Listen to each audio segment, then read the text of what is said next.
Allez. 3, 2, 1. C'est mon petit clap pour lancer l'interview.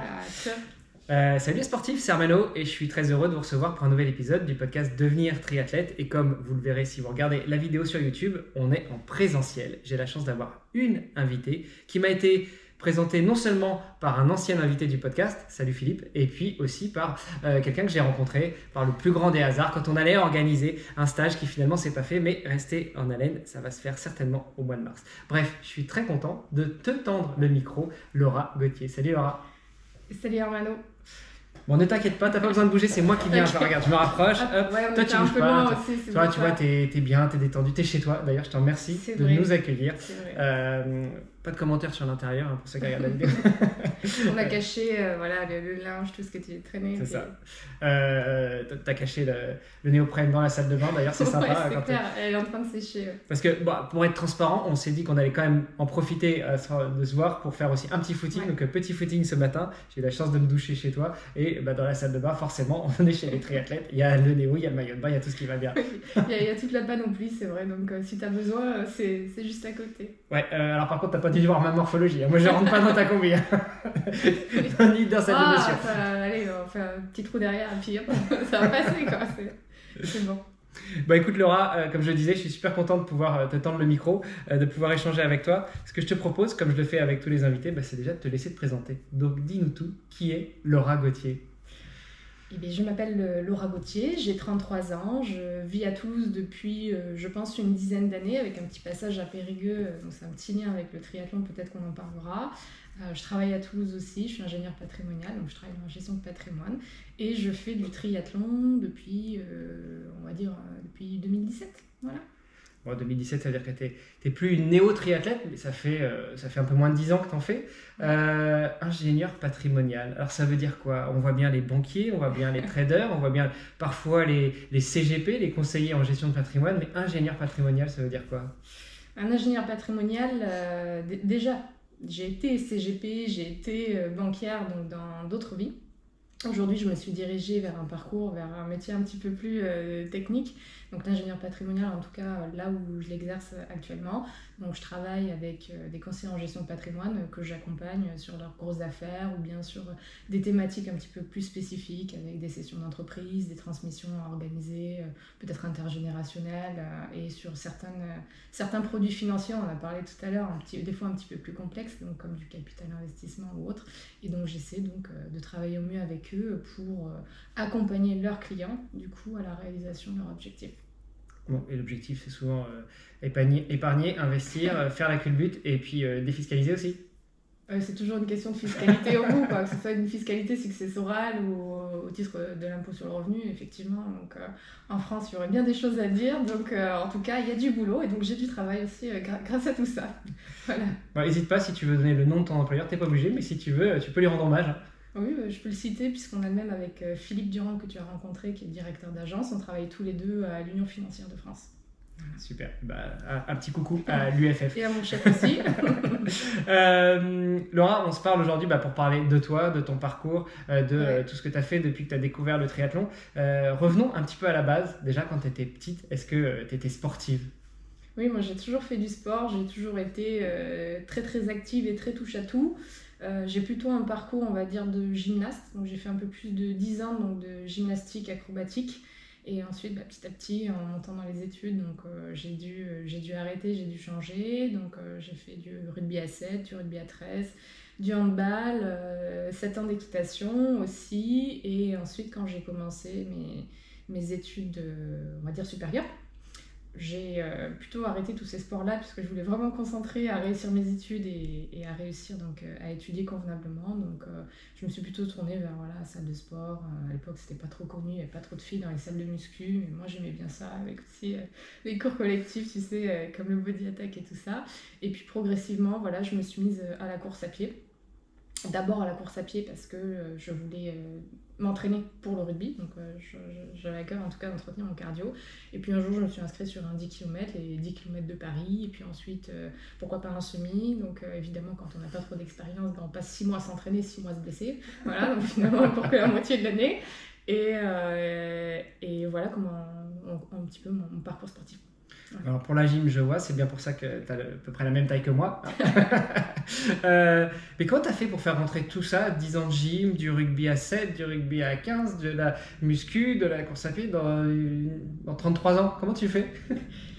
Et ben en fait, j'en ai toujours fait beaucoup, tous les jours et beaucoup. Moi, je me rappelle encore quand j'étais au collège et au lycée, donc surtout collège, pardon, le mercredi après-midi, il est dédié à l'UNSS. Donc moi, j'allais faire 1h30 d'handball, ensuite j'allais faire 1h30 de gym. Moi, c'est ce qui me plaisait. Et puis, je suis issue d'une famille de sportifs. Mes parents étaient de grands sportifs.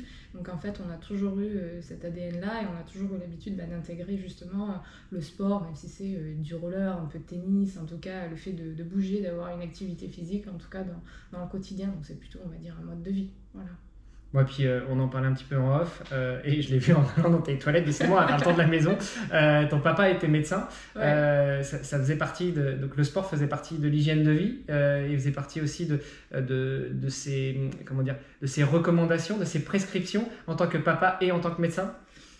Oui, j'imagine, c'est vrai qu'on n'en a jamais parlé comme ça, mais en tout cas, on a toujours eu l'habitude avec nos parents de faire du sport. Ma mère aussi faisait beaucoup de rugby et d'athlé, donc en fait, c'est quelque chose qui s'est vraiment transmis. Donc peut-être, enfin, on est 3 enfants, donc peut-être un peu moins chez ma sœur, par exemple, qui a d'autres passions, mais en tout cas, pour moi, c'était vraiment important d'avoir tout ça dans ma vie et d'avoir des représentations aussi, tu vois, des modèles, des inspirations. Donc c'est comme ça que ça s'est fait. Bon, tu es originaire du Tarn, ça aussi on en parlait un peu en off. Donc un petit coucou aux Tarnaises et aux Tarnais. C'est pour ça le rugby, parce que au-dessus de la Loire, le rugby, et en plus le rugby chez les femmes, c'est quand même pas ultra développé. En tout cas, ça l'était pas il y a 10-15 ans. Eh bien, pas vraiment. En fait, j'ai commencé le rugby quand j'étais au lycée, tu sais, un petit peu le mercredi. Et puis, bon, j'étais pas trop mauvaise. Et puis, un jour, donc, il y a une personne donc, qui était, comment on dit, pion au lycée, donc, qui s'appelle Léo, qui verra peut-être du coup cette vidéo ou ce podcast. Coucou Léo, Voilà, on t'embrasse. Qui a trouvé que je me débrouillais bien et qui m'a demandé de venir et d'intégrer donc non plus l'UNSS de rugby à 7, mais son équipe donc, de rugby à 13 féminine. Voilà. Et c'est un petit peu comme ça aussi que j'ai fait le lien après avec la gestion de patrimoine, puisqu'il se trouve que j'ai fait mon premier stage dans la gestion de patrimoine avec quelqu'un qui, donc le meilleur ami de Léo, qui a travaillé là où je travaille aujourd'hui. Voilà. La boucle est bouclée. Ouais. En même temps, dans le sud-ouest, le rugby, la gestion de patrimoine, Ouais, je sais pas, la bonne bouffe. Non. Surtout la bouffe, oui. C'est vrai, surtout la bouffe. Puis ceux qui me connaissent bien savent que c'est une de mes priorités. Donc manger toutes les 3 heures comme les bébés. Donc la bouffe et le sommeil, aujourd'hui, ouais, c'est ma priorité. Bon, ça va, tu le portes pas du tout sur toi. Ou alors c'est parce que tu fais beaucoup d'entraînement. Donc le sport, tu découvres, tu nous as dit, tu commences le triathlon en 2017. Comment tu arrives sur le triathlon? Et en fait, j'avais donc des cousins éloignés qui faisaient donc du triathlon à l'époque. Et puis moi, j'étais assez impressionnée, notamment par la partie natation. C'est souvent le cas quand on débute le triathlon. La natation, c'est souvent un véritable enjeu. Parce que les rugbymen et les rugbywomen, la natation, c'est pas votre truc? Ça dépend. En tout cas, pas le mien, c'était moins le mien. Je savais nager vite fait, mais comme on en parlait tout à l'heure, pour faire 1500 mètres, il me fallait 1 heure. 1 heure en m'arrêtant tous les 25 mètres parce que j'arrivais pas à respirer, parce que je buvais la tasse et je me disais, mais quelle horreur ce truc. Et en fait, quand j'ai eu mon premier boulot en 2015-2016, donc mon premier travail a été à Périgueux. Je me rappelle encore, on m'a dit, bon ben toi... on m'a montré une carte comme ça, on m'a dit, bah toi, on me propose à Périgueux, je savais même pas où c'était, je savais même pas où situer, je dis, mais ça à plus de 100 km de Toulouse, ça, comment je vais faire? Et en fait, je suis allée là-bas, et j'étais toute seule, mon conjoint de l'époque était à Toulouse, il travaillait à Airbus, donc du coup, c'était un peu compliqué pour rester là. Et je connaissais personne à Périgueux, donc je me suis dit, la meilleure idée, c'est de s'inscrire dans un club pour rencontrer du monde. Et comme je voulais faire du triathlon, je me disais, je vais essayer. Je me suis dit, voilà, je m'inscris dans un club de triathlon. Et en fait, ça a commencé comme ça. Ça a été le début d'une grande passion avec ce sport. Voilà. Alors, le début, ça ressemblait à quoi, les débuts de Laura en triathlon? Ça, c'était la piscine. Oui, la piscine, c'était très compliqué. En plus, je me suis dit, bon, pour vraiment réaliser mes entraînements et progresser, je m'inscris dans un club, mais je m'inscris tout de suite dans un triathlon. Voilà. Évidemment. Comme ça, pas le choix. Je crois que j'avais choisi un triathlon au mois de juin. Il y avait Naïou, oui, j'ai fait Naïou en premier. Et ensuite, j'en ai fait un autre en Charente, je crois. Le Naïou, juste à côté de Périgueux, donc au nord de Toulouse. Voilà, c'est ça. Donc, pas du tout, on va dire, la même ambiance que maintenant et la même réussite. Et donc, je m'inscris, je me dis tout de suite, bon, comme clairement, je ne sais pas nager, je vais aller nager 2-3 fois par semaine. Je m'étais inscrite à des cours de perfectionnement de natation le mercredi avec Patrick pour vraiment apprendre à nager. Enfin, ça a été long, mais c'est comme ça aussi qu'on progresse, je pense que... Alors le mercredi, c'est un truc quand même pour toi, parce que le mercredi l'UNSS, le mercredi les cours de perfectionnement avec Patrick. Aujourd'hui, on enregistre un mercredi. Il y a un truc avec le mercredi, alors. C'est vrai. J'aime bien le mercredi, c'est vrai. Les autres jours aussi, mais il se trouve, ouais, c'est peut-être un signe aussi que le mercredi, il faut que j'arrête de travailler, que je fasse que du sport aussi. Je vais suggérer ça au chef. On va voir. Ouais, donc tu découvres ça à Périgueux, tu te dis que tu vas aller nager, tu prends ces cours de perfectionnement. C'est dans le cadre du club, tu nages avec le club ou tu fais des entraînements en plus. Enfin, j'imagine que c'est le début où tu commences à devoir jongler entre le sport et le côté professionnel. Les horaires de club sont ce qu'elles sont, elles sont pas flexibles. Donc comment tu t'organisais pour nager, pour commencer à rouler, pour commencer à courir? Alors déjà, je m'entraînais beaucoup moins que maintenant. Voilà, si j'arrivais à faire 7 heures dans la semaine, pour moi, c'était déjà énorme, hein, 7 heures d'endurance, donc c'est déjà joli. Et c'est vrai que je le faisais tout simplement après le travail. Donc souvent, les cours de natation, c'est à 20h le soir, 20h ou 20h30. Donc finalement, t'as le temps. Généralement, la plupart des gens ont quand même fini leur boulot à cette heure-là. Ça dépend des jours aujourd'hui. Et ensuite, le week-end. Donc, progressivement, les week-ends, moi j'avais qu'une hâte, c'était d'être en week-end parce que j'avais découvert la montagne. J'ai découvert à Toulouse qu'il y avait un lac qui s'appelait la Ramée. Enfin, tu vois, moi j'ai découvert la vie grâce au triathlon et j'ai appris à m'orienter aussi. Parce que je suis une buse en orientation, tout le monde me le dit, donc je prends aucune décision là-dessus. Et c'est vrai que quand on fait du vélo, on est obligé de savoir s'orienter. Bon, des fois ça marche pas. En vélo, tu suis quand même, alors qu'en natation, c'est sûr que c'est plus difficile. Mais je trouve que ça m'a permis, et c'est ce que j'ai en tout cas adoré dans le vélo, c'est que c'était une autre façon de découvrir des endroits, des villes, des paysages, des lieux, et surtout apprendre à se repérer aussi dans l'espace, ce qui n'est pas inné chez moi. Voilà. Heureusement, maintenant, on a les montres GPS qui nous aident bien. Oui, mais ça m'a pas empêché. Une fois, je voulais faire un aller-retour à Narbonne en vélo, et puis j'ai fini par faire une boucle. Je devais faire 70 bornes, j'ai fait une boucle de 100 bornes, j'étais perdue, je savais pas comment rentrer. C'était les débuts, quoi. C'est assez folklorique, quoi. Donc c'est comme ça que tu commences. Tu m'étonnes que tu t'es pas mise sur le long, parce que finalement, si tu fais des boucles de 100 bornes au lieu de 60, ça se comprend. C'est ça. Et donc ça, c'est tes débuts en triathlon, 2016-2017. Et comment se passe ce premier triathlon sur lequel tu t'inscris, le Canaillou? À Naïou, écoute, ça s'est plutôt bien passé, je dirais. Enfin, bien passé la natation comme je pouvais. Le vélo, j'étais contente de moi. Je crois que je faisais 26 km/h, je l'avais fait, j'étais super contente. Et ensuite, la partie course à pied, bon, je crois que sur les 10 bornes, j'ai mis 1 heure et j'ai dû m'arrêter parce que j'avais des soucis digestifs. Donc, le problème, c'est qu'à Naïou, tu n'as pas trop d'endroits où te cacher. Donc, ça a été assez traumatisant puisque... Je me suis réinscrite à un triathlon l'année d'après, donc le lac du Salagou. Donc Salagou, que tu connais peut-être. Mais en fait, moi, mon objectif, c'était surtout de ne pas avoir de soucis digestifs. Tu vois, j'avais commencé à m'intéresser à l'alimentation.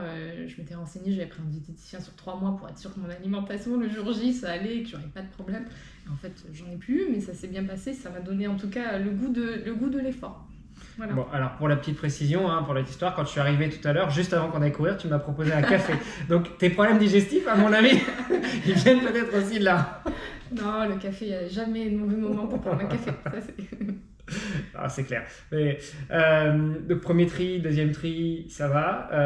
Comment est-ce que tu t'inscris dans une démarche de progresser en triathlon, surtout que tu viens de lancer aussi ta carrière professionnelle? Où est-ce que tu mets l'accent? Où est-ce que tu mets la priorité? Ou au final... tu prends la vie comme elle vient et puis tu laisses couler? Je pense qu'il y a eu surtout deux périodes. La première, c'est quand j'étais dans un grand club, donc au-dessus de 250 licenciés, où tu as quand même beaucoup d'entraînements, où les entraînements course à pied, tu te retrouves à 40, 50, voire 60 en début d'année sur la piste. Et à 10 à la fin. Pas 10 parce qu'il y a toujours du monde, mais effectivement, en début d'année ou après le 1er janvier, tu as toujours beaucoup de monde, c'est des bonnes résolutions, etc. Et en fait, moi, ce que je voulais, c'était juste partager des moments avec du monde. Enfin, je je me suis fait des potes, je rigolais tous les soirs, je passais des moments trop bien. Donc en fait, il y avait cette dimension-là sociale qui me plaisait beaucoup. Et en fait, quand tu débutes, tu te mets jamais de limite. En fait, tu veux faire tous les entraînements, tu veux venir tout le temps. On te dit, bon, ben là, il faut faire, j'en sais rien, on part sur une séance souple et en fait, tout le monde est à bloc. Donc finalement, tu es tout le temps à bloc. Voilà. Ouais, ça me rappelle quelque chose ce matin. Oui, ça c'était toi qui étais à bloc. Et en fait, voilà, tu es toujours à bloc. Donc finalement, tu n'as pas vraiment de cadre d'entraînement parce que tu es toujours en fond, tu rentres, tu es crevé. Ensuite, tu te blesses aussi beaucoup quand tu es débutant parce que tu n'as pas de notion de progressivité. Donc il y a un peu moins de 10 ans, donc il n'y avait pas tout ce qui était podcast, il n'y avait pas tout ça. Il n'y avait pas tous ces conseils, tous ces réels Insta qui pouvaient donner des conseils qu'on peut retrouver aujourd'hui pour un débutant. Un débutant, aujourd'hui, il y a quand même beaucoup de documentation et beaucoup de vidéos à voir. À l'époque, c'était pas le cas, même pour la nutrition, mais jamais ça me serait venu à l'idée de prendre un gel, tu vois. J'allais prendre une banane ou même sur mon premier, je crois, un long que j'avais fait, je me suis fait un sandwich, tu vois. Donc c'est différent aujourd'hui, c'est pas la même époque. Voilà. Ouais, la gamine qui a eu décollé très bien en 2017. Moi, j'ai commencé en 96. YouTube n'existait même pas encore. C'est clair, ça a beaucoup évolué. Et c'est ça qui est intéressant dans ce sport, c'est qu'il y a une évolution permanente à la fois sur les supports qu'on peut avoir pour se former, mais aussi sur la nutrition, le matériel. Enfin, les vélos n'ont plus rien à voir, la course à pied, les chaussures non plus. Enfin, tu vois, il y a vraiment un changement permanent, mais comme dans beaucoup de sports, mais peut-être plus spécifique au triathlon, où le matériel joue une grande importance. En tout cas, quand on veut performer. Voilà. Ouais, c'est clair. Si tu as les jambes, tu performes pas pareil avec un vélo à 500 € et avec un vélo à 5000. Ouais. C'est pas le même matériel non plus, mais c'est clair que ça peut jouer un rôle. Et du coup, comment est-ce que tu progresses à ce moment-là? Parce que tu dis il y avait un peu moins de contenu que maintenant, mais toi, tu faisais partie d'un club. Comment tu progresses? Est-ce que c'est les entraîneurs? Est-ce que c'est les copains, les copines d'entraînement? Est-ce que c'est tu te renseignes? C'est ta volonté personnelle? Enfin, comment tu progresses à ce moment-là? Et bien en fait, c'est un peu tout ça.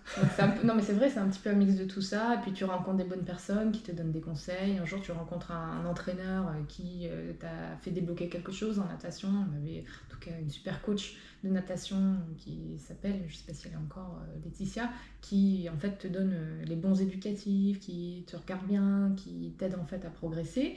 Et ensuite, petit à petit, donc, je me suis améliorée sur mes courses et mes entraînements, mais sans objectif particulier, tu vois. Vraiment, j'étais plus dans le loisir et le fait de m'améliorer.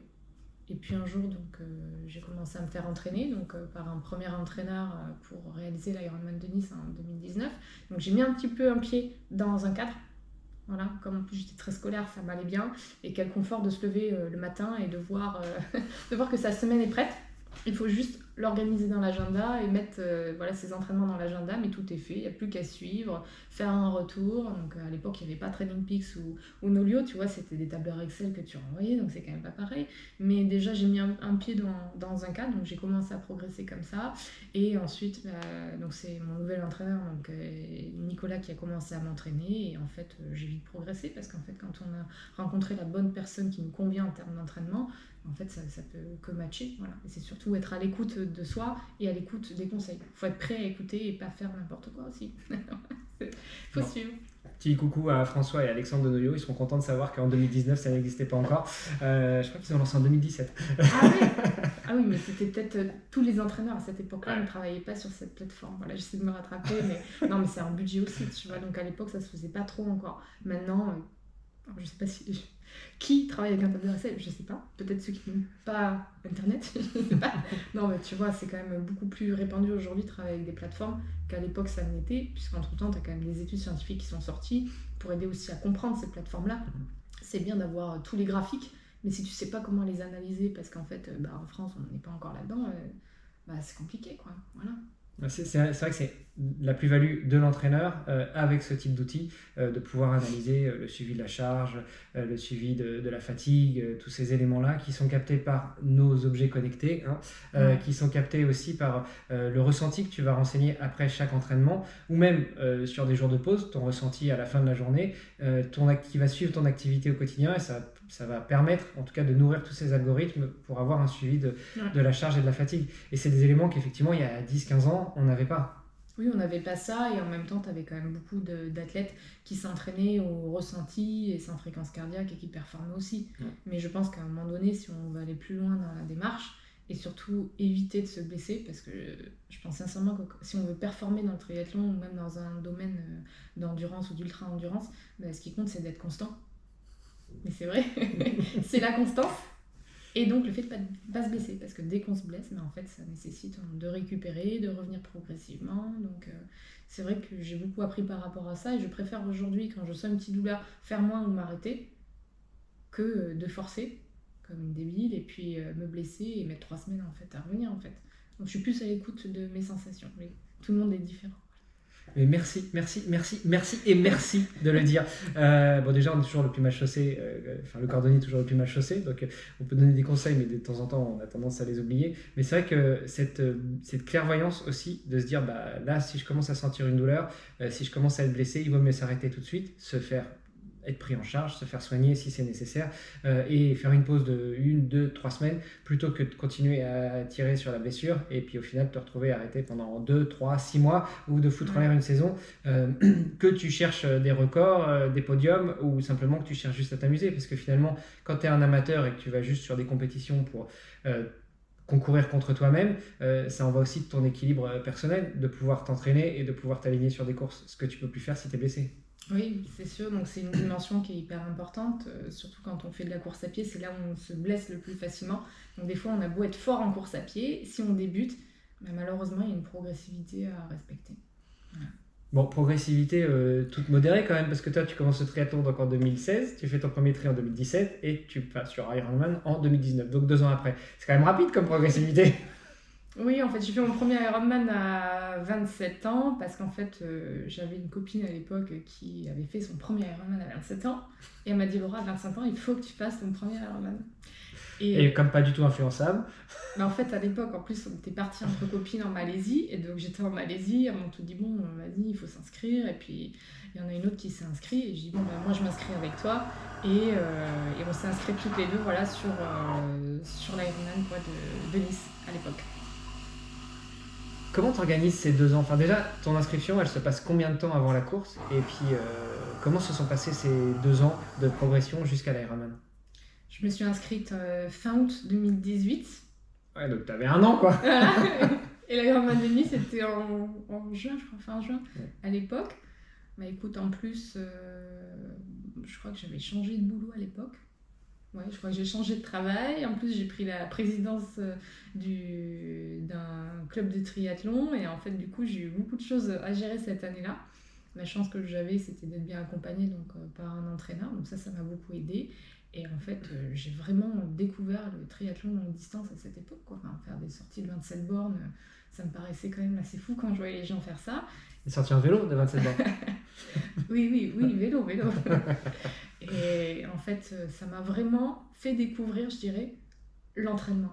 Ce que c'était l'entraînement en triathlon, les multi-enchaînements le week-end, le fait aussi de se faire violence mentalement aussi quand ça va pas. Voilà, quand à l'époque je m'entraînais un peu comme ça. Donc j'ai vraiment découvert ça et je pense que c'est vraiment ce qui m'a plu, la dimension mentale, tu vois, le fait de se dépasser. Tu vois, l'autre jour on parlait avec un copain et on se demandait ce que c'était la performance de manière générale. Et moi je lui ai expliqué que pour moi la performance c'était d'arriver à se surpasser quand ça allait pas bien, que ce soit tant mentalement que physiquement, ça peut être sur un triathlon ou autre chose, et vraiment le fait de se surpasser, donc aller au-delà de ses capacités, pour moi c'était vraiment une performance. Et c'est ce que j'ai découvert dans le triathlon longue distance, donc c'est pour ça que j'ai basculé là-dedans, mais j'ai mis un pied dedans, j'ai dit bon, on va y rester. Et ensuite, ça m'a permis donc de continuer, voilà, sur ça. Bon, 2019, premier Ironman à Nice, l'année de la canicule. Donc moi, à ce moment-là, j'accompagnais un copain qui allait à Francfort. C'était le même week-end. À Francfort, ils ont gardé la distance. C'est juste que la partie course à pied, ils l'ont fait un petit peu plus ombragée, 300 mètres de plus à l'ombre. En France, à Nice, je me souviens, ils ont coupé la course à pied. C'était 30 et puis un marathon. Comment ça s'est passé pour toi ce jour-là ? Alors déjà, c'était pas 30, c'était 31. Pardon. Voilà, ils ont enlevé 20 km aussi au niveau du vélo. Donc, j'ai beaucoup entendu dire que du coup, je n'avais pas fait un Ironman. Voilà, que c'était pas un vrai Ironman que j'avais fait. Donc, je pense que c'est pour ça que je me suis inscrite sur d'autres après. pour valider cette distance. Bah écoute, ça a été très difficile. Je pense que la chaleur a été extrême. Et comme évidemment, j'étais pas aux avant-postes sur le vélo, en fait, quand j'arrivais au ravito, il y avait plus d'eau. Et je pense pour tout le monde, en fait, l'organisation a été dépassée par la canicule et les conditions climatiques. Et à pied, j'ai beaucoup marché. J'étais aussi un peu blessée au niveau du mollet. Et j'ai mis 3h30. C'est bien beau pour un marathon. Enfin, pour 31 km. Voilà. Donc voilà comment ça s'est passé. Mais quand j'ai fini, je me suis dit, le lendemain, je m'étais réinscrite à une course, tu vois. Ouais, c'est ce que j'allais te demander, en fait. Est-ce que pendant toute cette partie course à pied, tu demandais ce que tu fichais là, et puis en fait, tu as passé un pied, tu as dit plus jamais, tu as passé le deuxième pied de la ligne, là, tu as dit, bon, c'est bon, allez, je me réinscris, ou c'était un petit peu plus long le process? Alors, je me suis dit, plus jamais un Ironman. Bon, depuis, j'en ai fait 4, mais je pense... Alors, j'en rigolais des fois avec des copines, tu sais, qui ont des enfants, quand elles viennent d'accoucher, elles disent plus jamais. Puis finalement, elles en ont 2, 3, 4. Donc, je pense que c'est un petit peu pareil. On oublie la douleur de l'effort, mais on se rappelle en tout cas des sensations et des moments qu'on a vécu et de l'émotion qu'on a vécue, surtout en passant la ligne d'arrivée. Mais le lendemain, je me suis inscrite sur le half de Grèce. C'était en Grèce à l'époque. Donc, c'était quand même plus petit. Ouais, mais c'était la Grèce. L'occasion de faire un petit coucou à Marie Léoté, c'est elle qui avait initié un petit peu toute la fédération grecque de triathlon et en particulier lancé le half et le full en Grèce. Marie Léoté qui a fait une petite course à pied, elle a fait le tour du monde en cours. Vous pouvez la retrouver sur le podcast. On a fait 2 épisodes avec Marie, un pendant et un après son tour du monde en cours. J'ai écouté alors. Mais qu'est-ce qui t'a piqué en fait? Te dire finalement, allez, j'y retourne. Et comment se passe cette deuxième expérience du presque long? Finalement, c'était presque comme à Nice, quoi. En fait, je pense que c'est... Ouais, on devient un petit peu accro à tout ça. Le fait d'avoir un objectif en ligne de mire, je pense sincèrement que si je ne mets pas un objectif, si je ne m'inscris pas à une course, je ne m'entraîne pas. Tu vois, juste aller faire du sport santé. Bon, c'est pas pour moi. Moi, je m'entraîne pour être performante dans mon corps à moi et me sentir forte, me sentir capable de réaliser des choses. Forte, ça veut pas dire faire partie des meilleurs, mais d'avoir un corps fort, tu vois. Je trouve ça te fait rire, mais c'est vrai. Je trouve ça important. Et, je rigole pas, hein. Je souris parce que je trouve ça super mignon en fait. Ah ok, je me suis dit, il me trouve pas très forte, donc pourtant j'ai des petits bras, non, quand même. Et je pense que ça s'est fait comme ça, et puis au fur et à mesure, avoir un objectif et de varier les objectifs. Donc d'aller chercher une nouvelle course, de partir aussi à l'étranger. J'ai fait pas mal de courses à l'étranger aussi, d'être qualifiée aussi pour les championnats du monde. J'ai eu l'opportunité, quand je me suis inscrite en Grèce, de me qualifier pour les championnats du monde aux États-Unis, donc en Utah. Donc c'est tout ça en fait, c'est tout cet assemblage de choses qui te fait découvrir à chaque fois soit un nouveau lieu ou une nouvelle discipline, parce que chaque Ironman est quand même un peu différent. J'ai des disciplines, mais non, on va dire une nouvelle course. Et en fait, c'est de découvrir à chaque fois des nouvelles choses, parce que ça te permet aussi de faire des cyclos, faire du trail, des swimruns aussi, tu vois. Donc c'est ça qui me plaît en fait, la diversité de ce sport, du multi-enchaînement. Ne rigole pas trop. Je ne rigole pas. Voilà, je sens qu'on se moque de moi. Non, je me permettrai pas. Mais je trouve ça super mignon puis super intéressant en fait, parce que c'est aussi la démarche qui amène certains amateurs, certains néo-triathlètes à se lancer et puis à continuer dans le triathlon, parce qu'il y a cette diversité de l'entraînement, parce qu'il y a cette diversité des parcours, des compétitions. Un Ironman, ça reste toujours à 500 mètres près, la même distance, c'est très codifié. En revanche, tu vas faire un Ironman aux États-Unis, tu vas en faire un en Grèce, tu vas en faire un à Singapour et t'en fais un à Nice, c'est pas la même chose. Ou à Aix, allez. Ou au Sable d'Olonne. C'est jamais la même expérience que tu vis en fait. Donc je trouve ça super intéressant et puis touchant, parce que finalement c'est ce qui t'amène à faire du sport et à continuer et à performer dans le sport. Sur ce 73 donc en Grèce, qui t'emmène au championnat du monde, comment tu te prépares? C'est toujours le même entraîneur qui te prépare? Comment ça se passe? Oui, c'est toujours Nicolas qui m'entraîne. Donc l'entraînement se fait par rapport à l'époque à mon travail. Donc j'étais en banque, donc des horaires un peu plus définis, on va dire. Fonctionnaire. J'ai fait 20 ans dans la banque. Ouais, bon, en tout cas, à 17h, j'étais un peu plus dispo, mais en tout cas, j'étais toujours au bureau, donc en plus, je m'ennuyais un peu, mais bon, je faisais rire mes collègues en me disant, de toute façon, moi, je vais en travail pour me reposer. Je m'entraîne et je me repose au boulot, ce qui n'était pas trop faux à l'époque non plus. Aujourd'hui, ça a bien changé, puisque mon travail demande un peu plus en tout cas de concentration, et c'est un peu différent et en tout cas beaucoup plus passionnant. Mais oui, toujours avoir mes entraînements qui étaient cadrés par rapport surtout au travail, à mes disponibilités. Puis un peu plus tard, après, on a évolué, tu vois, dans l'entraînement aussi, caler les entraînements quand j'ai fait le marathon de Valence il y a 2 ans, voilà, en 2023, pardon. Le faire aussi par rapport au cycle, tu vois, par rapport au cycle féminin. Donc c'est vrai qu'on avait déjà un petit peu parlé au téléphone, mais je trouve que c'est important. Les femmes, on les entraîne pas du tout pareil que les hommes. Et ça, c'est important. On a des cycles qui sont déjà chacune très différentes. En fonction de chaque phase, on peut être soit très inflammé.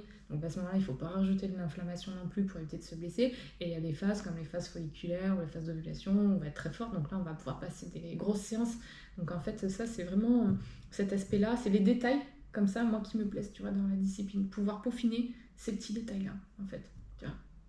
Ça, c'est intéressant. Enfin, c'est aussi un sujet que j'ai un peu abordé, mais un peu moins maintenant, et pourtant sur lequel je voudrais beaucoup plus travailler, beaucoup plus élaborer, sachant que je ne suis pas une femme, donc j'ai peut-être pas forcément cette légitimité. Et avant que tu en parles, j'avais posé la question justement de comment est-ce que tu gères par rapport à ton cycle menstruel, et est-ce que le fait de partager la vie au quotidien avec ton entraîneur, ça aide aussi lui qui te connaît, qui voit bien aussi, alors sans partir dans les clichés, mais les changements d'humeur, les variations d'humeur, les variations de fatigue, les variations à l'entraînement. C'est une chose de s'entraîner et de partager un ressenti avec son entraîneur à distance, via une appli, via un tableau de bord, via Nolio, via Aidoo, via Garmin, via tout ce que tu veux. Et puis c'est autre chose de rentrer de l'entraînement et que ton conjoint ou ta conjointe voit que tu fais la tronche et que pour le coup, ce soit ton entraîneur. Est-ce que ça joue tout ça dans la programmation, dans la planification de l'entraînement et alors c'est peut-être à lui qu'il faudrait que je pose la question du coup, mais dans le ressenti qu'a l'entraîneur par rapport à son athlète. Oui, déjà c'est vrai comme ton podcast s'intitule Devenir triathlète, donc si je devais m'adresser aux femmes qui un jour ont l'occasion de discuter avec un entraîneur, en tout cas d'avoir un entraîneur ou une entraîneuse, c'est surtout de discuter de ça et de leur cycle, parce que je pense qu'effectivement les hommes n'ont pas forcément le réflexe de penser à ça, peut-être un peu plus maintenant, mais peut-être il y a quelques années un peu moins, et encore que ça dépend, j'imagine, chacun avance en tout cas à sa manière. C'est de discuter de ça parce que bon, t'as quand même beaucoup de filles qui vont avoir de l'endométriose, tu vois, moi j'ai de l'adénomiose, donc en fait t'as des douleurs qui interviennent, qui t'handicapent déjà dans ta vie perso et pro, et forcément quand tu fais du sport encore plus. Donc ce qui était délicat à l'époque quand je regardais pas trop, parce que même si on est des femmes, on connaît pas forcément tous ces cycles, les 4 phases, etc. Et à l'époque quand je m'y intéressais pas trop, si j'arrivais pas à m'entraîner parce que j'étais dans une phase trop inflammatoire et que j'étais pliée en deux dans mon lit, mais en fait je culpabilisais, tu vois. Donc en fait quand tu culpabilises, en fait t'es pas bien, alors qu'on a certes beau ne pas être triathlète professionnel, mais en fait quand on veut bien faire les choses et quand on veut respecter le planning que l'entraîneur a fait et surtout réussir, quand on a une grosse séance qu'on n'est pas capable de faire parce qu'on a nos règles ou qu'on est on a des SPM trop importants, et ben en fait mentalement c'est dur. Parce qu'on se dit en fait j'ai pas réussi, donc je suis face à un échec. Donc en fait je pense que l'objectif de l'entraîneur c'est déjà de déculpabiliser son athlète, et c'est vrai par rapport à ça, d'où l'importance d'adapter par rapport au cycle. Pendant certaines phases du cycle, de mettre soit des charges moins élevées, ou soit, moi je sais ce qui marche bien sur moi, c'est des séances assez courtes, mais plutôt avec des sprints, typiquement à pied, mais très peu de volume, tu vois. Donc je pense que c'est important de s'adapter par rapport à ça, et surtout si ça arrive le jour J, le jour de la course, comment on fait, comment on s'y prépare aussi mentalement et physiquement, parce que malheureusement ça fait partie de la vie donc d'une femme athlète aujourd'hui, voilà. Tant qu'on n'en est pas à avoir encore, et je sais que ça existe encore, des entraîneurs qui te disent de toute façon si t'as plus tes règles c'est tant mieux. Alors là on tombe dans l'excès. Mais pour rebondir sur ce que tu disais, oui, mesdames, n'hésitez pas à en parler et ouvertement, surtout si ça vous gêne pas, parce que souvent chez les hommes ce qui se passe c'est aussi une forme de tabou ou de pas oser aborder le sujet parce qu'on rentre sur le côté très personnel de l'athlète femme, et je pense qu'effectivement il faut pas hésiter à le dire, à en parler. C'est bien qu'on en parle aujourd'hui parce que comme ça peut-être que ça fera réagir ou réaliser à certaines femmes qu'il faut pas hésiter à en parler à son entraîneur. Moi je vois vraiment la relation entre un athlète et un ou une entraîneur comme une relation de confiance, et s'il n'y a pas cette relation de confiance, de toute façon il y aura du mal à progresser même dans le sport et aussi sur les autres pans de la vie des athlètes. Oui, je partage ce que tu dis. Et en plus de ça, je pense que c'est important pour les femmes aussi de parler de tout ça aussi avec leur entraîneur, puisqu'en fait, c'est quelque chose qu'on ne maîtrise pas, c'est un facteur externe, c'est un aléa. Donc l'entraîneur, il ne peut pas le deviner. Et c'est une cause qui est scientifique. Donc il ne peut pas non plus le nier et ne rien en faire. Donc en fait, il y a des raisons à ça. Donc c'est le système hormonal de la femme. Ouais, quand elle a mal, elle a peut-être un peu plus de sautes d'humeur. Donc c'est pas pour autant qu'il faut les mettre de côté, ces sautes d'humeur-là. Et au contraire, il faut les accepter et en faire quelque chose. Voilà, que ce soit les sautes d'humeur, certaines peuvent avoir un état un peu dépressif aussi à l'arrivée de leur menstruation. Et je pense qu'il faut s'adapter par rapport à ça. Et au contraire, un entraîneur qui saura poser ces questions-là, forcément va gagner des points avec ses athlètes. Parce que déjà, les femmes, c'est déjà un sujet tabou pour elles. Donc en fait, d'avoir la liberté de pouvoir s'exprimer, donc la liberté, je trouve ça assez important, c'est primordial aujourd'hui.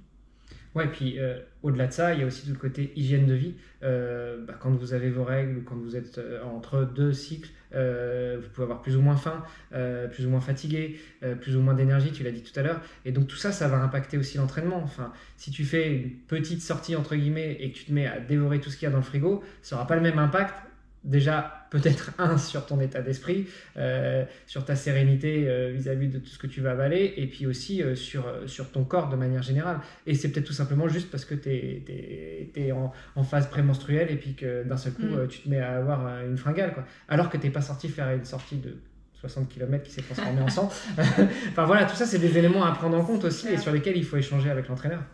Ouais, je suis d'accord. Alors après, ça dépend. Si t'as que du brocoli dans ton frigo, oui, mais bon, moi, ce sera plutôt du chocolat, tu vois. Mais oui, c'est important et c'est des moments où il faut accepter aussi de lâcher prise. Alors, on peut pas tout maîtriser, on peut pas tout contrôler.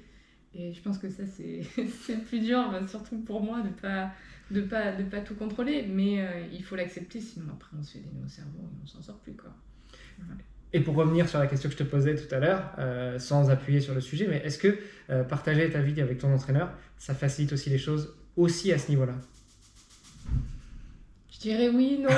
Voilà, oui et non, parce qu'effectivement, il sait très bien comment je réagis, ma façon de penser, on peut faire des débriefs en direct. Mais bon, je peux aussi des fois essayer de négocier, voilà. Négocier un petit peu ma sortie, ma séance, ou pas. Ou pas, voilà. Donc ça dépend, mais en tout cas, c'est sûr qu'il me connaît bien. Et il connaît bien ma façon de réagir aussi face des fois aussi à une charge de travail trop importante, à une fatigue. On en parlait tout à l'heure, les trajets en voiture, donc tout ça en fait. Tout est en direct, donc c'est un plus pour moi. On va dire que j'ai la formule plus. Bon, revenons du coup à ta pratique. Ouais. Donc 73, championnat du monde. Entre-temps, tu fais d'autres Ironman. À quel moment tu commences vraiment à performer? Parce qu'on ne l'a pas dit, mais t'es quand même pas trop mauvaise. Ouais, en tout cas, c'est arrivé. En fait, moi, je pensais jamais un jour faire un podium en triathlon. Je me disais, quand même, ça c'est pour les top. Et en fait, tu vois, l'affiche qui est derrière, mes collègues me l'ont offert. Donc, j'ai fait un triathlon à Saint-Jean-de-Luz en 2021. Triathlon longue distance, triathlon que j'ai gagné. Ça a été mon premier podium. L'année d'après, j'ai à nouveau gagné ce même triathlon longue distance. J'ai progressé, je dirais, assez rapidement. Après, j'ai quand même des facilités à pied, un peu moins à vélo. Mais je pense que je sais aussi être aéro quand il le faut. Donc je fais aussi attention à ça et ça aide aussi sur certains parcours. Et ensuite, petit à petit, j'ai fait plusieurs podiums, que ce soit en catégorie d'âge sur des labels Ironman, Challenge, et puis gagner des courses locales. Donc ça s'est fait vraiment petit à petit. Donc j'ai une petite collection pour l'instant de trophées. Et après, c'est assez sympa. Mais ce que je vis surtout, c'est le dépassement de soi et de réussir ma course. Donc même si des fois, je suis sur le podium, si j'ai pas réussi ma course, en fait... je suis pas contente parce que les gens comprennent pas puisqu'ils regardent plutôt le classement. Tu vises quoi? En fait, moi, je vise de faire la meilleure course possible. Tu vois, on parlait du challenge Bubo, je suis pas contente de ma course à pied. Oui, j'ai fait une bonne place, tu vois, j'ai fait 8e femme et première de ma classe d'âge, mais j'étais pas contente de la course à pied, tu vois. Donc en fait, j'ai pas réussi. Mais tu peux pas dire ça aux gens parce qu'ils trouvent ça déjà génial. Mais bon. Je ne me moque pas. Je trouve ça super mignon. Et tiens, d'ailleurs, sur Challenge Vieux Boucau, où tu étais ce week-end, tu me disais en off que tu n'as pas très bien couru. J'ai encore essoufflé notre sortie récup de ce matin. Comment est-ce que tu l'abordes au départ de la course et comment ça se caractérise pendant toute la course? Je veux dire, comment tu prépares une course à partir du moment où tu es sur place? Est-ce que tu as besoin de te mettre dans ta bulle? Est-ce que tu as besoin que ton entraîneur soit là pour te rappeler les dernières choses qu'il faut faire avant de partir, le petit échauffement, etc. Et comment se déroule toute la course jusqu'à la fin où là tu te rends compte que finalement tu n'es pas si satisfaite que ça parce que tu n'as fait que 8e et tu n'as pas assez bien couru. À quel moment les sensations sont pas les bonnes, quoi? Ça fait beaucoup de questions, mais c'est pour te guider. Après, tu as le droit de ne sortir qu'une seule réponse. Ok, donc je peux pas parler d'autre chose. Non, en fait, déjà, l'avantage que j'ai, c'est que comme j'ai fait pas mal de courses, quand j'arrive sur une course, en fait, je suis pas stressée. Je suis plutôt détendue. Je commence à avoir un petit stress au moment où tu es sur la ligne de départ, en natation, où tu remets tes lunettes, tu les enlèves, tu les remets, tu sais plus si elles sont assez bien mises ou pas. Des petits tocs, je pense qu'on peut tout savoir. Non, mais je suis assez détendue. Moi, j'aime bien être dans mon truc, faire mon truc à moi, parce que sinon, si tu comptes sur les autres, on a toujours qui sont un peu en retard, qui n'arrivent pas au bon moment. En plus, c'était une épreuve club, donc on était assez nombreux pour le Cercle Triathlon Toulouse. Voilà. On recrute. Et non, je suis dans ma course. Moi, j'ai fait un bon échauffement. Je pense que c'est important de s'échauffer, même pour le longue distance. Souvent, les gens ne s'échauffent pas, ils disent moi je prends un half, je ne m'échauffe pas. Mais en fait, si, il faut s'échauffer, les gars. Prenez un élastique, vous échauffez les épaules, vous faites chauffer, quelques pompes. Je crois qu'on a fait 12 ou 13 minutes à pied, un petit échauffement dans l'eau parce qu'elle était froide, donc ça permet déjà de prendre les sensations et de ne pas avoir cette sensation de froid quand on va aller dans l'eau. Non, ça s'est bien passé. Moi, dans la natation, j'étais dans ma course. J'ai mis ma natation. Le vélo, ça s'est plutôt bien passé. Voilà, même si j'avais des douleurs de hanche, donc ça n'a pas été top à ce niveau-là, donc j'ai dû ralentir à un moment donné, mais moi j'étais à fond dans ma course, dans mes sensations du début à la fin, en train de me dire putain, mais il fait trop beau, c'est génial. C'est génial, c'est trop de chance. Et puis j'avais hâte de courir souvent, moi il me tarde de poser le vélo. Parce qu'au moins tu sais que tu n'as pas eu de pépère mécanique. Tu vois, c'est souvent ça. Quand tu fais notamment un Ironman, tu dis bon, tu pries pendant 180 bornes de ne pas avoir de soucis mécaniques, sinon tout ce que tu as fait derrière, tout ton entraînement, en fait ça part à la poubelle. Et en fait, tu pars à pied. Et à pied, j'ai senti tout de suite que ça allait pas trop, que j'avais très mal à la hanche, que j'avais un point de côté qui m'a pas lâché, donc j'ai pas pu, quand tu as un point de côté, tu rebois pas, tu remanges pas, parce que sinon ça passe pas. J'ai essayé, du coup ça me donnait encore plus mal. On te dit ouais, il faut souffler beaucoup, alors tout le monde en doublant les jambes, et puis en fait ça passe pas, donc tu fais comme tu peux. Après au moins l'avantage c'est que j'ai pas trop mal aux jambes lundi et mardi, quoi, parce que j'ai pas. Mais bon, voilà, c'est trop bien de faire une course. Moi, j'adore passer la ligne d'arrivée, voir les encouragements, ensuite aller encourager ceux que tu as accompagnés, doubler des jambes, mettre une petite tape sur les fesses ou pincer les fesses aussi, c'est ce que je fais. Donc ça, c'est des choses qui sont toujours sympas, quoi. Que aux gens du cercle? Non. non, tu pinces les fesses, tu vois, les gens ils s'y attendent pas, tu vois. Tu dis allez, courage, et puis tu t'en bats. Ça doit passer mieux quand c'est une femme qui fait ça que quand c'est un mec qui passe les fesses à tout va. Oui, justement, c'est ça qui est drôle. Même à vélo, tu mets une petite claque et puis ils s'y attendent pas. Et puis bon, quand tu vois que c'est toi, ils savent que c'est ton genre de faire ça, voilà. Voilà, non, c'est plutôt cool. Bon, donc le truc, c'est que pour que tu puisses mettre une petite claque ou tu pinces les fesses, il va falloir que ce soit sur un triathlon avec plusieurs boucles pour que les gens te croisent, parce que sinon tu joues plutôt aux avant-postes. Oui, c'est ça, donc il faut des boucles, mais l'avantage de faire des boucles aussi, tu peux voir où les autres en sont aussi. Donc ça c'est plutôt bien, et puis d'avoir des personnes qui peuvent aussi te donner les écarts. Donc telle personne est à 30 secondes devant toi, ou pas, si elle a 5 minutes, tu dis bon, finalement ça rien que j'accélère, mais tu vois, c'est ça qui est beau dans le triathlon, c'est un sport qui est individuel, et finalement que tu peux partager avec d'autres personnes, et qui a un côté assez collectif, en tout cas quand tu es sur une course ou dans un entraînement, donc c'est la beauté de la discipline, je dirais. Bon, là, tu cours toujours en amateur, donc en groupe d'âge. Est-ce qu'un jour, tu franchis le pas de passer chez les pros? Non, c'est pas du tout mon objectif. Déjà, je pense pas avoir le niveau et c'est pas du tout ce que je vise. J'ai jamais eu l'ambition de devenir professionnelle.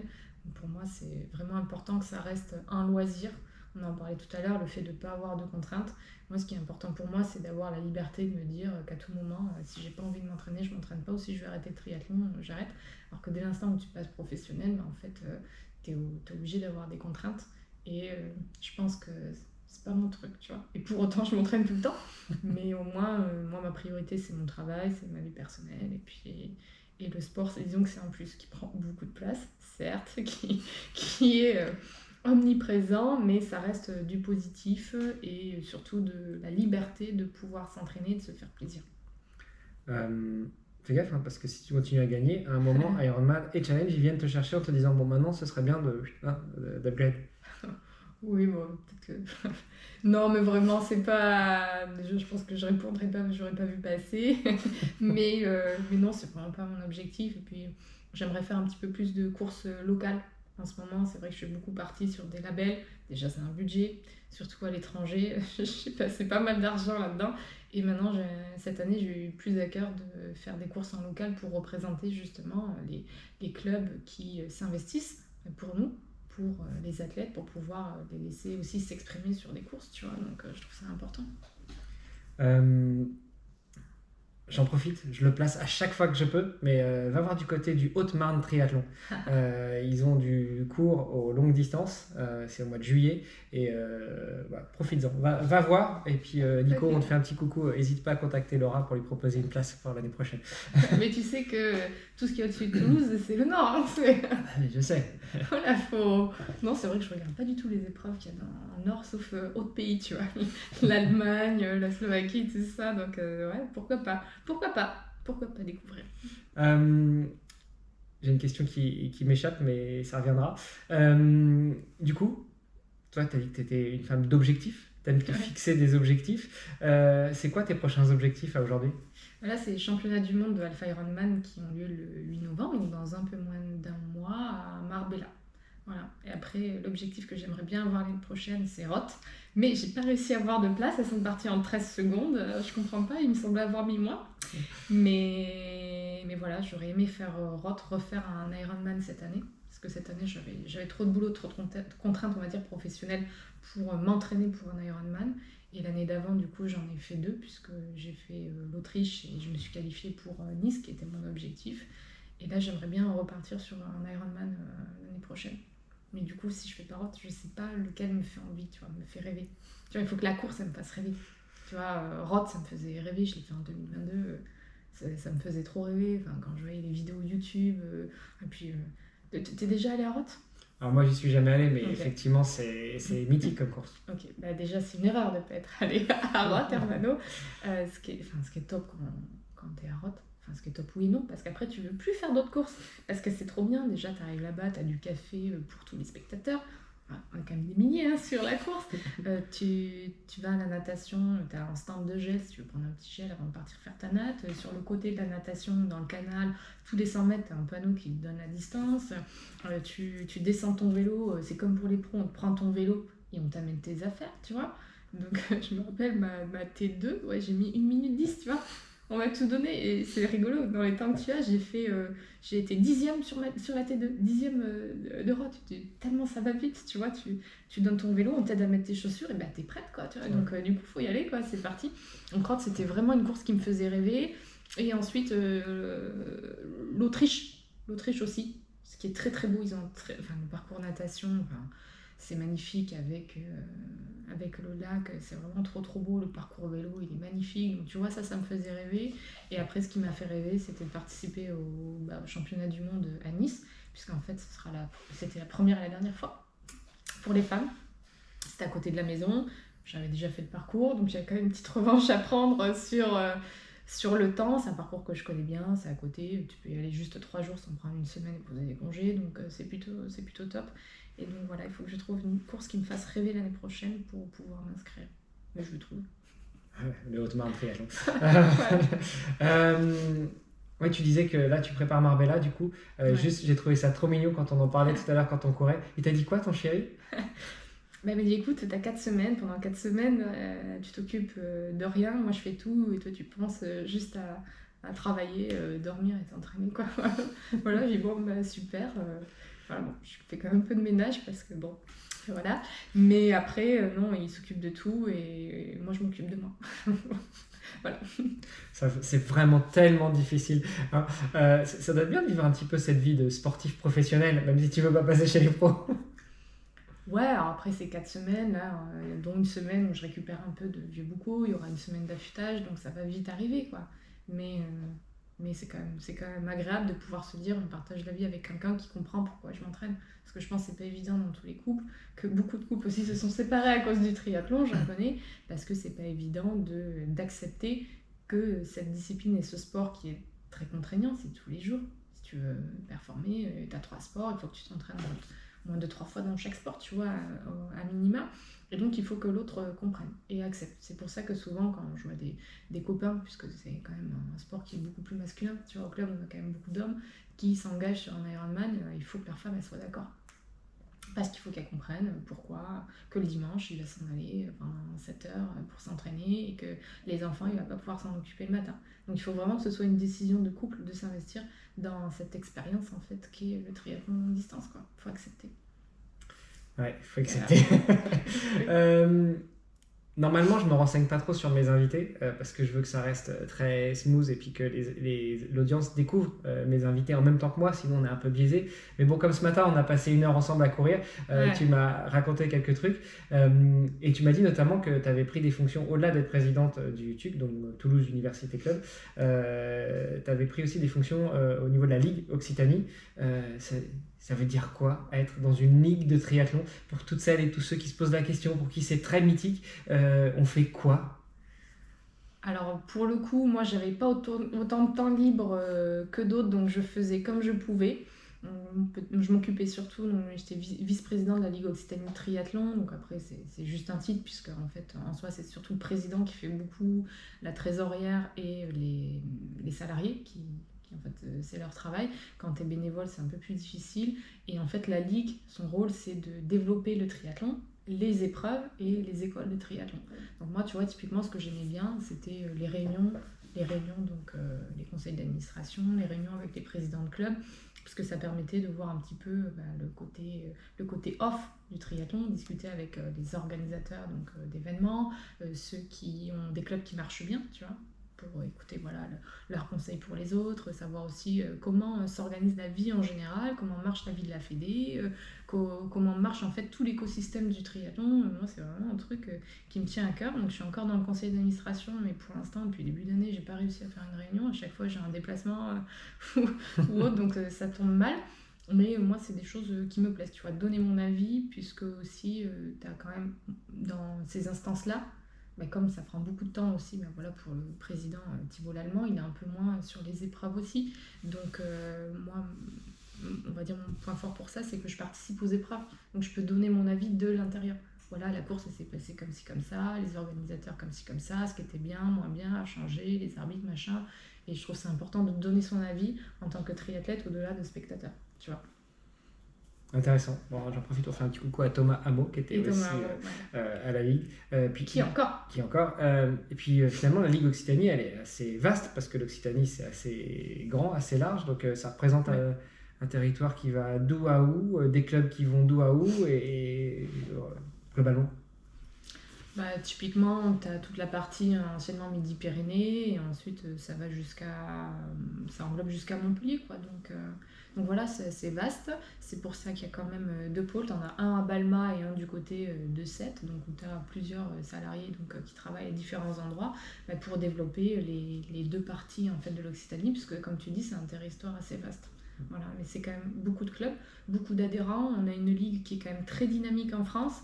Donc c'est sûr, je ne mets pas les autres ligues de côté, mais celle-là, elle est particulièrement bien. On a la chance d'avoir un président qui est très très actif et très dévoué au monde du triathlon, et surtout des salariés qui sont exceptionnels. Donc Thomas Hameau que tu connais, franchement c'est une pépite, avec Clément, avec Mathias qui bosse aussi pour le centre régional d'entraînement universitaire aussi à Toulouse. On a vraiment beaucoup de chance aujourd'hui d'avoir une équipe comme celle qu'on a aujourd'hui à la Ligue, et je pense que c'est le gros point fort, c'est la masse salariale et c'est les gens qui la composent. Voilà. On fait comment si on veut rejoindre la Ligue, si on veut prendre des fonctions à la Ligue, que ce soit en tant que bénévole ou en tant que salarié? On peut envoyer un petit message à la Ligue. On va sur le site, donc à l'onglet Contact, où on contacte Thomas ou une autre personne qu'on peut croiser. En tout cas, je pense qu'on est toujours à la recherche de bénévoles. Voilà, le bénévolat, c'est un monde qui n'est pas facile. Tout le monde n'a pas le temps de s'investir aussi, puisque c'est généralement pas la priorité dans la vie. Donc, si des gens veulent s'investir et pensent avoir quelque chose à apporter, il ne faut pas hésiter à pousser la porte. Ça permet de voir le triathlon différemment aussi. Tu vois, et de comprendre aussi l'importance des épreuves, l'importance des écoles de triathlon dans le développement aussi de la pratique de ce sport. Tu vois, c'est notre vision.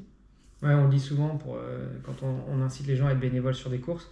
Il y a aussi le côté, il y a le côté entraîneur quand on a les diplômes et quand on a la fibre. Il y a aussi le côté arbitrage qui permet de voir les épreuves et le triathlon différemment. Et puis il y a toute cette partie fédérale, intégrer la ligue ou la fédération et où on voit encore l'envers du décor.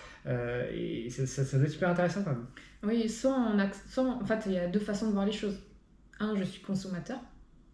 Je suis là, je consomme les courses, je les critique et je ne m'investis pas pour développer ces épreuves-là.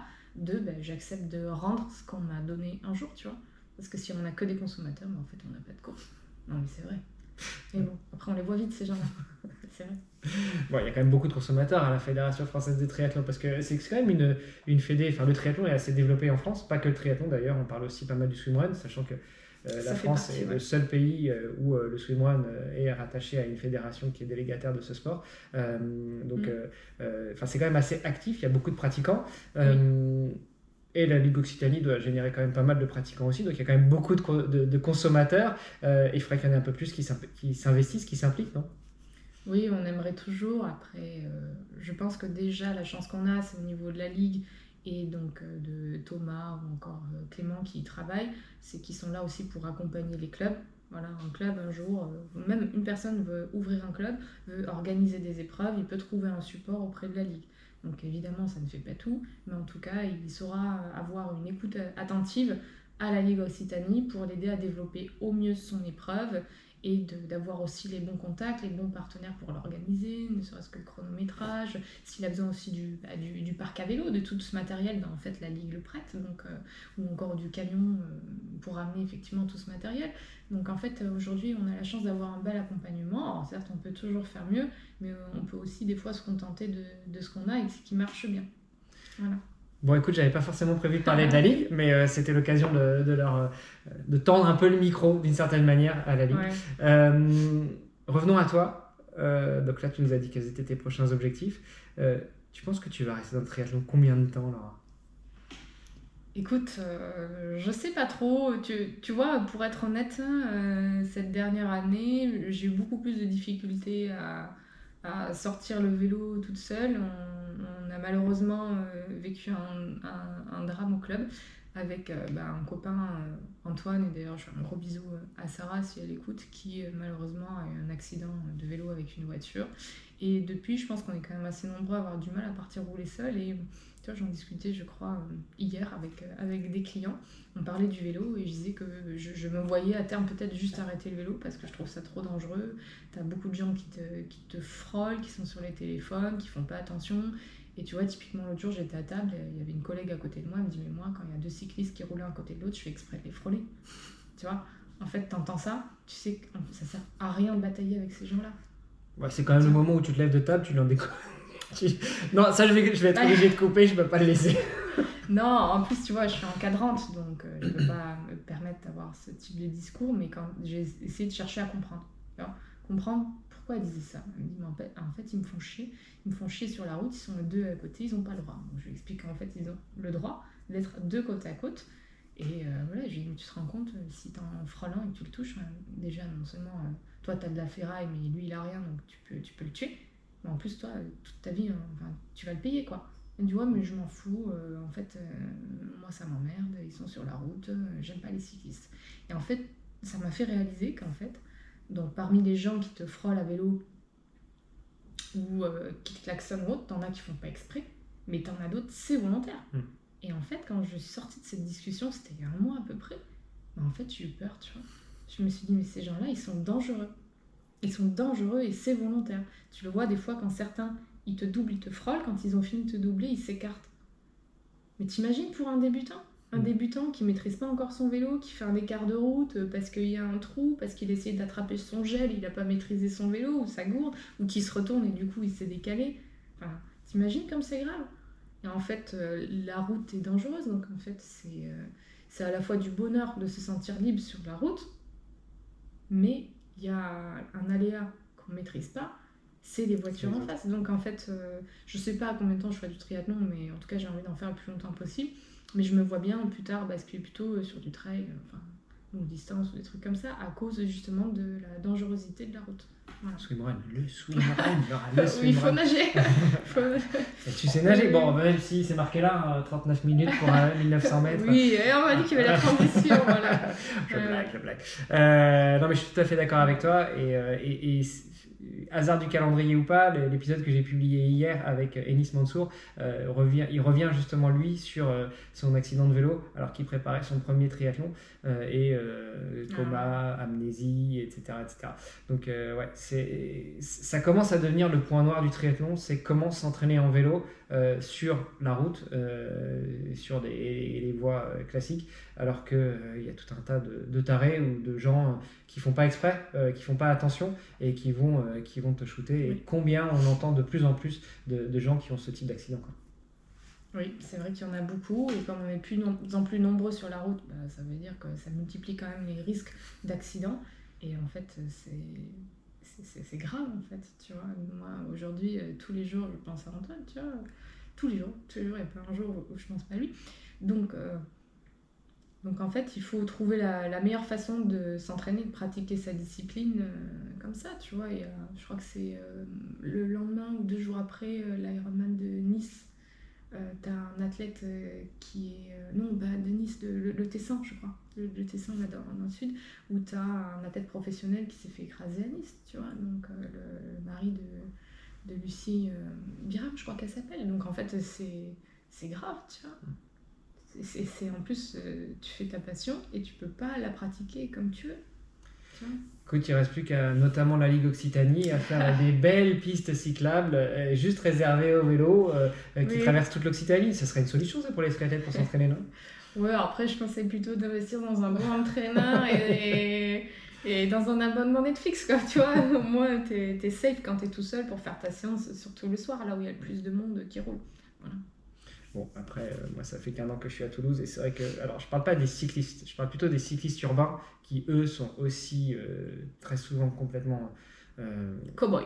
Ouais, cow-boy, et puis inconscient, enfin, remonter les rues en sens inverse, rouler sur les trottoirs, insulter les gens, que ce soit les piétons ou les voitures. Enfin, moi, j'habite en centre-ville de Toulouse, j'en vois, mais de ma fenêtre, j'en vois toute la journée. Et le problème, c'est que c'est des gens comme ça qui vont agacer des gens comme la personne avec qui tu parlais, qui te disait qu'elle fait exprès de frôler les cyclistes parce qu'il a fauché. Oui, c'est ça. Alors après, tout le monde ne connaît pas aussi les règles de la circulation en France, c'est-à-dire que tu as certains feux où il y a un panneau spécial pour les cyclistes qui autorise soit à aller tout droit et aller à droite. Mais les automobilistes, ils ne les connaissent pas. Donc quand tu respectes ce panneau-là, tu te fais klaxonner. Donc bon, c'est moyen, quoi. Bref, tu vas rester longtemps dans le triathlon encore, et puis après tu vas switcher vers le swimrun, on est d'accord. Bon, le podcast s'appelle Devenir triathlète. Quel est ton meilleur conseil, toi, Laura, pour devenir triathlète, pour progresser et pour performer, parce que c'est aussi ton cas? Je dirais que c'est oser se lancer. Le plus difficile, c'est toujours quand on a un escalier, c'est de monter la première marche. Ensuite, chaque marche se répète, mais c'est d'oser un jour franchir le cap, soit de se tenter sur un XS par exemple, ou d'oser pousser la porte d'un club de triathlon, comme le Cercle Triathlon Toulouse, évidemment, pour justement pour apprendre une nouvelle discipline et ne pas avoir peur de tester des choses nouvelles, puisqu'effectivement il y a 3 disciplines. Ça demande du temps, peut-être que parfois on ne va pas réussir tout de suite, notamment à nager, ça peut être un point parfois un peu noir pour les nouveaux triathlètes, c'est que la natation c'est pas inné et c'est surtout très difficile. D'ailleurs les meilleurs nageurs, on le voit, les meilleurs nageurs sont ceux qui ont commencé tôt, contrairement à la course à pied ou le vélo où on peut toujours progresser. Bon, il y a quand même certaines limites, mais les meilleurs nageurs sont ceux qui ont commencé tôt parce qu'ils ont été baignés dans l'eau assez rapidement, ils ont l'habitude d'être dans cet environnement, ils ont des acquis finalement que nous n'avons pas. Donc il faut oser Et surtout, penser à pourquoi on le fait, donc prendre plaisir et partager des moments avec des gens super, quoi. Voilà. Bon, je te remercie Laura pour ce moment. J'espère que tu as passé un bon moment à nos côtés. Pour terminer, où est-ce qu'on te suit, qu'on t'encourage au-delà de t'appeler chez UFF quand on a besoin d'optimiser un petit peu, pas ses revenus, mais en tout cas ce qu'on fait de ses revenus?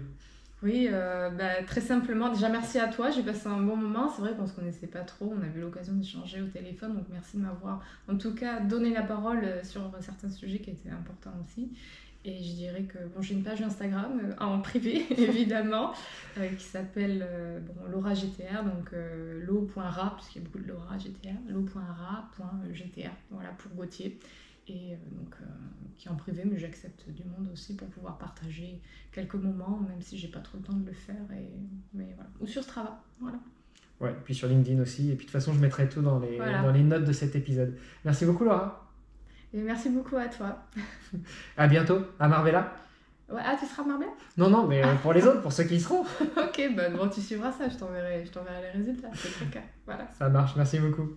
Merci. Salut Hermano, c'est Laura, j'espère que tu vas bien. Écoute, comme prévu, je te fais un petit vocal pour te raconter ce qui s'est passé depuis 1 mois et demi. Déjà, comme tu le sais, on en a parlé un petit peu, j'ai fait une chute à vélo lors d'une cyclo, la Castres. Donc non seulement je me suis un peu fait mal, j'ai eu un gros hématome et un petit bout d'os qui est parti sur la hanche, mais ça m'a surtout immobilisée, empêché de faire du sport pendant quelques semaines. Du coup, je suis arrivée avec assez peu d'entraînement à Marbella, mais on peut dire pleine de fraîcheur, puisque j'étais bien reposée. Et c'était une super course, moi je me suis régalée. Donc évidemment, quand on a des blessures, c'est pas évident, on peut pas performer comme on souhaite, mais ça c'est le jeu, parce que réussir sa course et son triathlon, c'est surtout arriver sans blessure le jour de la course. Donc j'imagine qu'il y aura d'autres échéances où je pourrais m'éclater toujours un peu plus, mais franchement c'était une super expérience et surtout la découverte du sud de l'Espagne qui était géniale. À bientôt.